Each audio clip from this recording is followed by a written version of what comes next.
শীত হোক অথবা গ্রীষ্ম, বাজার গেলেই মিলবে এই সবজি। বিট যেমন সুস্বাদু তেমনি স্বাস্থ্যের জন্য উপকারী।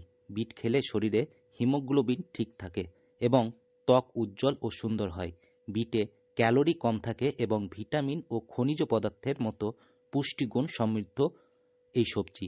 বিটে আছে প্রোটিন, স্বাস্থ্যকর চর্বি, folate, magnesium, iron, copper, fibre এবং ভিটামিন সি।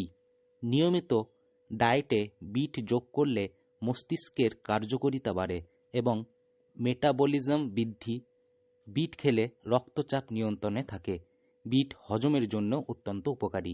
বিট যে শুধুমাত্র রান্না করে খায় সেটা নয়, কাঁচা বিট খাওয়াও শরীরের পক্ষে অত্যন্ত উপকারী।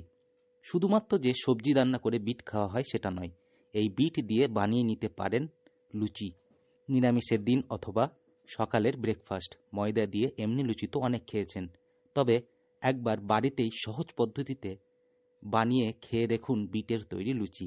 খেতেও যেমন হবে অসাধারণ, তেমনি দেখতেও হবে একদম লাল টুকটুকে। বিট, একটা ক্যাপসিকাম, ধনেপাতা এবং কাঁচা লঙ্কাগুলিকে ভালো করে ধুয়ে কেটে নিতে হবে।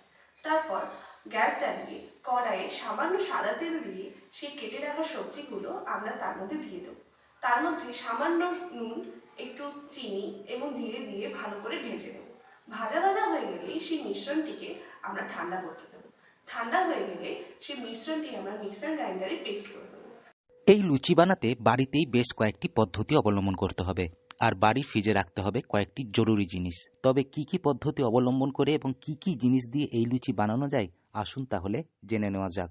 বাড়িতে যতজন সদস্য রয়েছে ঠিক ততজনের মতো আন্দাজ করে প্রথমে বিট এবং একটি ক্যাপসিকাম, তার সাথে পরিমাণ মতো কাঁচা লঙ্কা এবং ধনেপাতা একসঙ্গে কেটে নিন।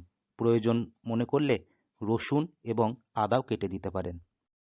পেস্টটি রেডি হয়ে গেলে তার মধ্যে একটু ময়দার সাথে পেস্টটি মিশিয়ে নিয়ে আমরা লুচির আকারে বেলে নেব।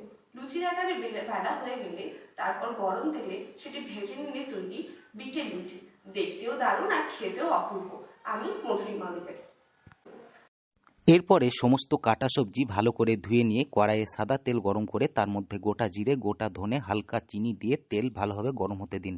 এরপরে তেল গরম হয়ে গেলে তার মধ্যে সমস্ত কাটা সবজি দিয়ে অল্প গ্যাসের আঁচে নাড়তে থাকুন। এরপর সেই সমস্ত উপকরণ একটি পাত্রে ঢেলে ঠান্ডা হতে দিন। এরপর সেই সমস্ত উপকরণকে মিক্সি অথবা শিলনোড়ায় পেস্ট করে নিতে হবে। এরপরে সেই মিশ্রণ দিয়ে ময়দা মাখুন। ময়দা মাখার সময় ময়দাতে অল্প গরম তেল এবং একটু নুন দিন, তাহলে লুচি মুচমুচে হবে। এরপরে যেমনভাবে লুচি করেন ঠিক সেইভাবেই লুচির আকারে গোল করে বেলে সেটিকে ভেজে নিন। বীরভূম থেকে সৌভিক ডায়েরি রিপোর্ট, লোকাল 18 বাংলা।